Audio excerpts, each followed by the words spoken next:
you are new to tennis, if you are learning tennis, if you're a complete beginner, here are the two things that I want you as a coach to accomplish. Number one is to make contact with the ball. But then, what do we have on a tennis court? What if you hit it forward? What is there? There's a net, right? So number two is to get under the ball, to lift the ball over the net. I don't care if it's out, I don't care if it's in. Again, I just hope that number one, you're learning how to make contact with the ball, and number two, you're able to get under the ball and hit it over the net. So the first thing I want you to do, in tennis, there are open stance and closed stance, but when you're beginning, you want to be closed stance. So I like to say you're on your surfboard. You are sideways, all right? You want to start with the racket low and then make contact with the ball. Once again, you're going to start with the racket low and then make contact. I don't want you to think about the follow through, the buggy whip, the Nadal buggy whip. I don't want you to think about anything except making contact with the ball. So we have the Topspin Pro right here. I put a link to the Topspin Pro in the description. It is the best at-home tennis teaching tool that there is. So again, the first thing that I want you to do is start with the racket low, you're sideways, and just make contact with the ball and stop. Start sideways, make contact. Let's do 3 more.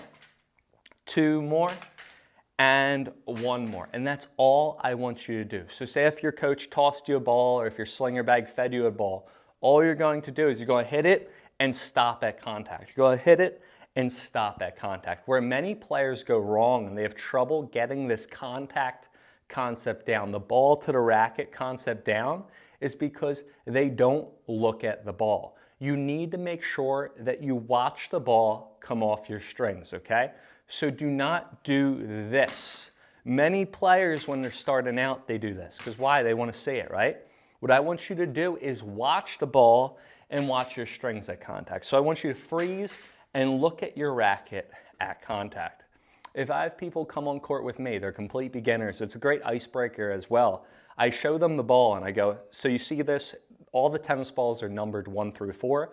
I want you to tell me what number is on the ball. So I feed them a couple balls and I'm like, okay, what number is it? And they look at me, they're like, Tyler, you are crazy. I can't see that little number. What are you talking about?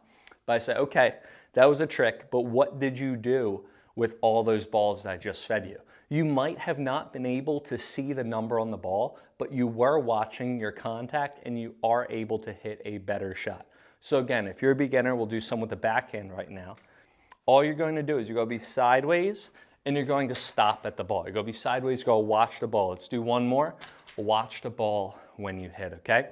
The second thing, in order to get that ball over the net, you have to get under the ball. You have to lift it up in order to get it over the net.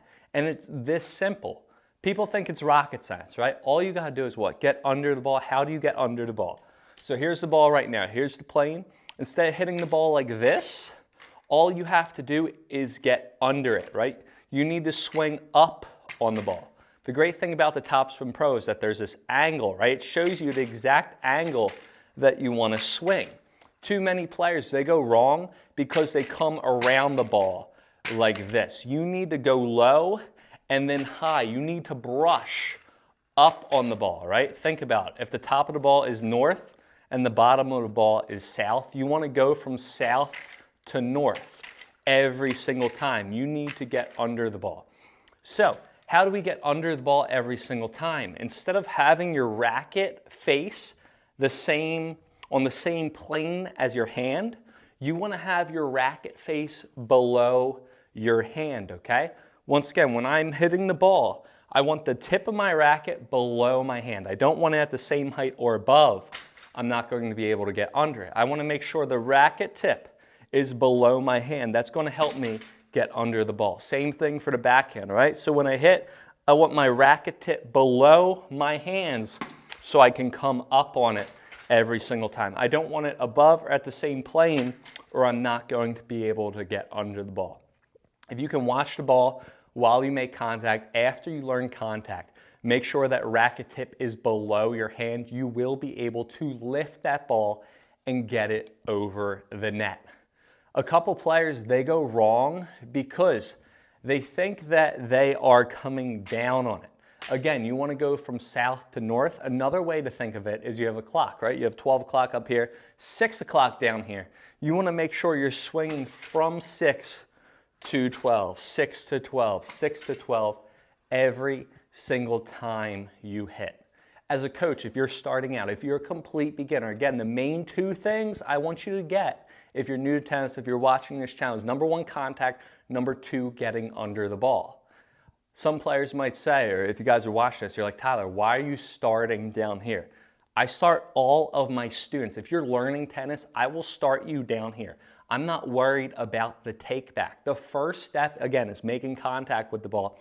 The second step is getting under the ball. So for the first couple of sessions with me, I will get my player to start with the racket low and then hit. Of course, they're going to have trouble with different balls and heights of balls because if you have that take back, you're going to be able to adjust. But right now, when you guys are learning, I want you guys to start with the racket low to high. Don't think backdrop low to high. If you're new, I don't want you to take it back and then go low to high. I want you to start low and then go to high. And of course, after you get that, after you're comfortable with it, after you can hit 20 shots, again, not in, but over the net, then what you can start doing is instead of starting low to high, you could start back and then go low to high. So you're going to take it back and then low to high. Let's do a couple for the backhand, back, low to high, back, low to high. And guys, I do this, I specialize in beginner. My company, Tennis by Tyler, we specialize in beginner and intermediate players. And if you start players out with low to high, they're going to get the backdrop low to high. It's good once you introduce that, once they get the muscle memory and confidence down with going low to high, they'll be able to easily hit backdrop low to high. All it is just a sense of getting that timing down. So I highly encourage, if you're a student picking this up or if you're a coach watching this that wants to work with beginners, always start your player low to high. Then again, once they get that, once they get comfortable, I always do it after 2 or 3 sessions. Then I say, you know how I told you low to high? It is not low to high anymore. It is backdrop low to high. It might be a little bit confusing at its first, but I assure you that there are no more steps with the forehand and backhand ground stroke. So again, then we'll teach them backdrop low to high. If you guys can, again, think about number one, making contact with the ball, and number two, getting under the ball, lifting it up, you guys will be able to learn tennis as fast as possible. When players ask you, how are you winning so many more matches and points? Tell them it's because you follow Tennis with Tyler. Have a good one, guys, and happy hitting.